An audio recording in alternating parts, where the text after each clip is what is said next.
trak trak.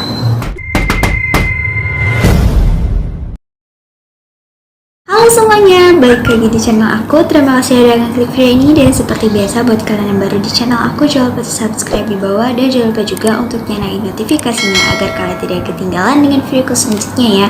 Udah subscribe, terima kasih banyak. Oke guys, sebelumnya aku minta maaf banget karena kemarin aku gak upload karena aku ada sesuatu yang harus dikerjakan gitu. Oke guys, jadi di video kali ini aku bakalan ngebacain sebuah cerita atau pengalaman horor seseorang gitu. Dan ini itu masih berkaitan dengan sekolah guys. Tentunya kalau misalnya kalian ngebahas tentang sekolah-sekolah gitu ya, pastinya kalian pernah bilang tuh sama teman-teman kalian, atau kalian pernah dengar sebuah berita atau kayak opini orang kalau misalnya sekolah kita tuh bekas kuburan lah, bekas rumah sakit lah, bekas penjajahan lah, dan lain sebagainya. Pokoknya yang serem-serem gitu deh. Dan tentunya pastinya kalian pernah dengar kayak gosip-gosip atau kayak opini-opini orang kalau misalnya di WC-WC kalian itu ada orang yang gantung diri, meninggal, dan lain-lain. Aku pribadi sendiri tentunya pernah mendengar gosip-gosip tersebut yang nggak tahu, rumor ya lebih tepatnya, kayak rumor-rumor kayak gitu, dan nggak tahu kebenarannya itu kayak gimana gitu. Nah, maka dari itu di video kali ini aku bakal menceritakan pengalaman horor seseorang di sekolahnya guys. Oke, penasaran? Langsung aja aku mulai ya. Serang, sepanjang kurang lebih 24 km menjadi santapan sehari-hari untuk bersekolah. Pulang pergi jadi nyaris 50 km. Semasa SMU, sekolah gue cukup jauh dari tempat tinggal. Rumah di Cilegon, sekolah di Kota Serang. SMUN 1 Serang, salah satu sekolah unggulan di Banten. Katanya sekolah menengah yang paling tua juga. Sekolah gue ini letaknya persis di jalan utama kota. Nyaris semua trayek angkot lewat di depannya. Dekat dari mall, dekat juga dengan pasar yang paling terkenal di Serang, Royal. Nah, siapa nih orang Banten atau orang Serang? Komen di bawah ya. Zaman gue dulu, gedungnya belum seperti sekarang, masih jadul.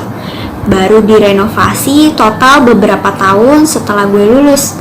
Sekarang sudah bagus, bertingkat pula. Tipikal sekolah lama, gedungnya melingkar berbentuk 4 persegi panjang. Di tengahnya ada lapangan multifungsi. Buat basket bisa, volley bisa, bulu tangkis juga bisa, gobak sodor kadang bisa. Macam-macam deh.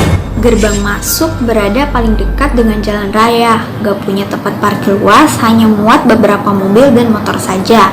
Lagi pula waktu zaman gue jarang banget siswa yang bawa motor ke sekolah, apalagi mobil. Kami biasa menggunakan angkutan umum. Setelah pintu masuk, lalu masuk lorong besar yang sebelah kirinya ada ruang kepala sekolah. Sebelah kanan ruang apa gue lupa. Jadi dia ini kayak udah lulus gitu guys dari SMU-nya. Baru habis itu kita bisa lihat lapangan luas di tengah-tengah sekolah. Sementara kanan kiri depan belakangnya ada ruang-ruang kelas dan ruang lainnya. Begitu gambaran singkat tentang gedung sekolah gue. Detailnya nanti kapan-kapan ya. Lab biologi, letaknya di paling ujung belakang bangunan, berdekatan dengan dapur sekolah dan toilet. Dibatasi oleh lorong kelas. Persis di depan lab ada ruang guru, dibatasi dengan taman kecil yang bentuknya memanjang. Lab biologi ini cukup luas, terdiri dari banyak meja panjang dan kursi tinggi tanpa sandaran. Di ujung paling depan ruangan ada satu ruangan lagi, ruang kecil yang diperuntukkan sebagai gudang tempat menyimpan perlengkapan laboratorium. Gue yang nantinya akan masuk ke jurusan sosial tentu saja hanya berkesempatan menggunakan lab ini hanya pada kelas 1 saja. Walaupun hanya sebentar, tapi gue punya beberapa pengalaman aneh mengenai ruangan ini. Ya, jadi cerita horornya itu ada di laboratorium. Waktu itu masih pagi, lab juga masih kosong. Gue yang nyari setiap hari selalu datang paling awal menjadi orang pertama berada dalam ruangan. Kebetulan waktu itu pelajaran biologi menjadi pelajaran pertama, diadakannya di laboratorium pula. Awan yang menggelayut di langit mempertegas mendung yang sudah terjadi sejak gue masih dalam perjalanan tadi. Hal ini semakin menambah temaram keadaan karena sinar matahari belum bisa menyinari dengan sempurna. Benar aja, ruangan masih kosong melompong karena masih jam 7 kurang 20 menit. Sementara jam masuk sekolah pukul 7.15. Gue langsung masuk ruangan untuk menaruh tas di atas meja.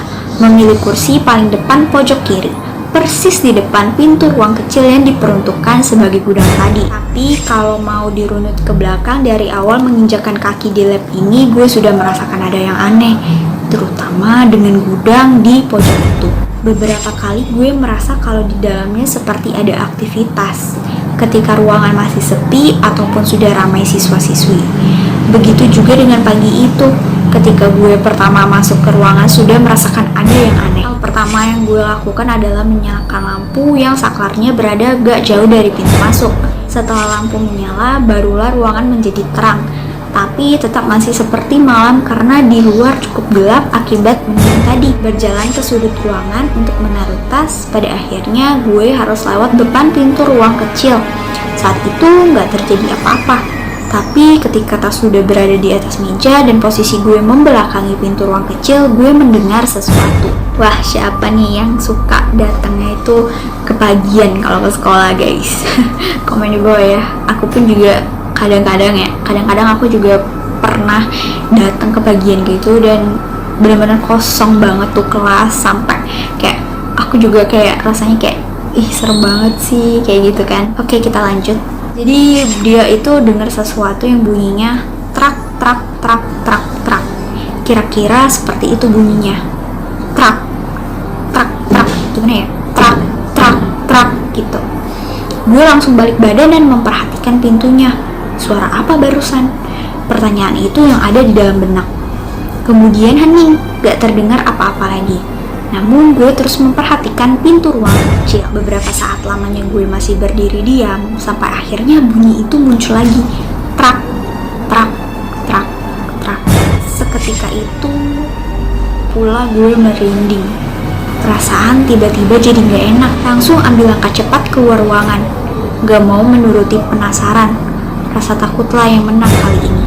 Memasuki jam 7 pagi, teman-teman siswa-siswi mulai berdatangan. Sekolah berangsur ramai. Trak, trak, trak. Di tengah-tengah pelajaran, suara itu muncul lagi. Awalnya kembali mengarahkan pandangan ke pintu gudang. Tapi setelah beberapa kali bunyi itu terdengar, gue memutuskan untuk mengabaikannya. Pak Dartoyo yang waktu itu sedang mengajar di depan kelas seperti nggak mendengar apa-apa. Mungkin karena bunyi itu terlalu kecil, tapi harusnya beliau mendengar juga, karena jarak mejanya nggak jauh dari pintu gudang. Trak, trak, trak. Entah untuk yang keberapa kali suara itu muncul lagi. Gue yang awalnya cuek jadi terkesiap ketika melihat Anuri yang duduk persis di sebelah seperti mendengar juga suara itu. Dia langsung memperhatikan pintu gudang juga. Lo denger, Nur? Tanya gue pelan. Iya, Bri, jawab Bri. Ah, syukurlah, ternyata gue gak halu. Suara itu memang beneran ada. Suara apa ya itu? Tanya gue lagi. Gak tahu, udahlah, cuekin aja. Begitu jawab Anuri. Kegiatan belajar lalu berlanjut.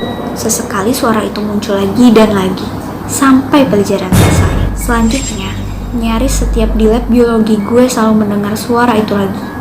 Kadang terdengar sesekali, kadang nyaris setiap 15 menit, kadang gak terdengar sama sekali. Dan anehnya, gak hanya Anuri, teman gue yang lain pun ada juga yang mendengar suara itu. Sampai pada akhirnya, pada suatu hari, di akhir jam pelajaran lab, Pak Dartoyo memanggil gue ke mejanya. Bri, sini. Gue langsung mendekat ke mejanya. Kamu gak usah penasaran ya, jangan hiraukan suara itu. Gak usah dicari tahu juga. Begitu kata Pak Dartoyo. Agak kaget mendengar omongannya. Gue yakin beliau sudah melihat gue bergelagat aneh sejak lama. Yang gue yakin kalau Pak Dartoyo mendengar suara itu juga. Baik, Pak, jawab gue pendek.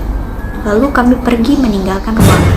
Pada suatu hari, pelajaran di lab biologi jadwalnya ada di paling ujung jam sekolah. Sekitar jam 1:30 pelajaran selesai. Setelahnya kami langsung berhamburan pulang. Tapi ketika sudah di pinggir jalan sedang menunggu bis, gue baru sadar kalau dompet ketinggalan di lab bio. Aduh, kenapa bisa ketinggalan? Gak bisa enggak, gue harus balik lagi, harus ambil dompet itu sebelum pulang. Ya udah, terpaksa gue harus masuk lagi ke gedung sekolah, ke ujung paling belakang, menyusuri lorong panjang, melewati ruangan kelas satu persatu. Beberapa siswa masih terlihat berada di lingkungan sekolah, tapi nggak banyak karena sebagian besar sudah pulang. Siang itu cerah, terik matahari masih cukup panas menerpa. Hingga akhirnya gue sampai juga di lab biologi. Sudah sepi, sama sekali nggak ada orang, kosong. Gak buang waktu lagi, langsung menuju meja tempat gue belajar tadi. Dompet masih ada di loker bawah meja, langsung meraihnya lalu memasukkannya ke dalam tas. Pada saat itulah gue mendengar suara itu lagi. Trak, trak, trak. Duh, kenapa ada bunyi itu lagi? Kali ini suaranya terdengar cukup keras, agak mengagetkan.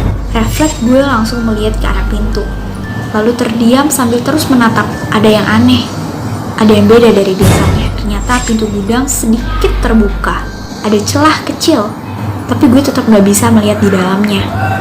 Penasaran, cemas, takut bercampur jadi satu. Ketika perlahan gue melangkah mendekati pintu gudang. Setelah sudah tepat berada persis di depan pintu, gue menarik gagangnya untuk membuka perlahan. Mata masih terus mengarah ke celah pintu yang juga perlahan jadi semakin lebar. Dalam keadaan gelap, ruangan yang sama sekali gak ada lampu. Tumpukan kardus berdebu adalah benda paling pertama yang kelihatan. Dan gue baru tahu kalau ternyata ruangannya ini gak kecil-kecil amat, cukup luas malah. Semakin berani, gue terus memperbesar celah pintu, membukanya lebar-lebar. Benda-benda perlengkapan lab tergeletak di setiap sudut ruangan. Beberapa di antaranya tertutup debu yang gak terlalu tebal. Udara pengap menyeruak keluar, terhisap indera penciuman. Gak ada yang aneh, hanya gudang yang berisi barang-barang gak terpakai. Di titik itu gue mulai sedikit lega karena gak menemukan hal yang menyeramkan. Tapi kelegaan hanya sebentar, karena akhirnya gue mendengar dan melihat sesuatu. Aku udah merinding guys, kayak bacanya aja kayak udah rasanya kayak aku ada di situasi dia ini guys. Trak, trak, trak, trak. Kedengaran lagi, kali ini suaranya lebih keras karena pintu dalam keadaan terbuka lebar. Ketika itu juga mata gue mencari sumber suara. Pencarian gak memakan waktu lama karena akhirnya gue tertarik untuk memperhatikan sesuatu yang bergerak-gerak di sudut belakang ruangan. Oke guys, sorry kalau misalnya gak pakai flash lagi karena HP aku lagi low bat, jadi gak bisa pakai flash. Langsung aja kita lanjutin ceritanya ya. Warnanya putih. Benda itu menggantung, ujung atasnya mengait pada satu tiang. Tahu benda apa itu? Ternyata itu adalah replika kerangka tulang lengkap manusia, berukuran sama dengan manusia dewasa. Bagian kepala menggantung pada tiang penyangga yang berada di belakangnya. Gue yakin kalau suara aneh itu bersumber dari benda itu. Yang cukup menyeramkan, ternyata replika rangka manusia itu bergerak berputar perlahan. Yang tadinya membelakangi gue, yang sedang berdiri depan pintu, pelan-pelan semakin berposisi menghadap gue. Sungguh sangat seram. Tapi gue tetap diam, seperti nggak bisa bergerak untuk melangkah pergi dari situ. Pandangan terus terpaku menatap rangka yang sebentar lagi akan benar-benar menghadap gue. Akhirnya aku benar-benar dalam posisi berhadapan dalam jarak yang gak terlalu jauh. Beberapa detik kemudian gue akhirnya bisa bergerak lalu berlari kencang keluar ruangan. Kenapa gue tiba-tiba lari ketakutan? Karena ketika sudah berhadap-hadapan, walaupun ruangan dalam keadaan gelap, gue masih bisa melihat kalau tiba-tiba rahang tengkorak itu bergerak naik turun, membuat gigi bawahnya beradu dengan gigi atas, lalu menimbulkan suara yang sudah sejak lama membuat gue penasaran. Tak, tak, tak. Oke, jadi yang suara yang dia dengar tadi itu adalah gigi-gigi dari tengkorak gitu guys. Ini adalah hal yang paling aku takutin kalau misalnya ke lab juga, apalagi lab biologi gitu kan. Pasti ada yang namanya tengkorak gitu, dan aku tuh paling takut kalau sama yang menyerupai manusia-manusia kayak gitu guys, apalagi kalau gerak-gerak sendiri dan lain-lain, apalagi diceritainnya gitu kan. Jadi dia kayak gigi bawah sama gigi atas kayak beradu gitu guys, jadi kira-kira bunyinya tuh kayak gini gitu. Oke guys, jadi ini tuh sebenarnya ceritanya belum kelar karena ini durasinya itu udah lumayan lama. Jadi aku takutnya nanti kelamaan durasinya, mungkin bahkan sampai lebih 20 menitan gitu. Jadi aku bikin dua part ya. Kok kayak gini? Aku bikin 2 part ya guys. Jadi untuk part satunya sekian dulu, dan aku bakalan upload part 2 nya itu setelah part satunya diupload. Jadi pokoknya sehari setelah part 1 diupload, aku bakalan upload yang part 2 nya. Jadi supaya kalian juga nggak penasaran banget gitu ya guys. Oke guys, jadi mungkin sekian dulu untuk videoku kali ini. Kalau kalian suka jangan lupa untuk kasih like-nya, komen dan juga subscribe di bawah. Dan jangan lupa juga untuk tunggu part 2-nya ya. Oke guys, jadi sampai jumpa di lain hari. Dulur aku. Bye bye.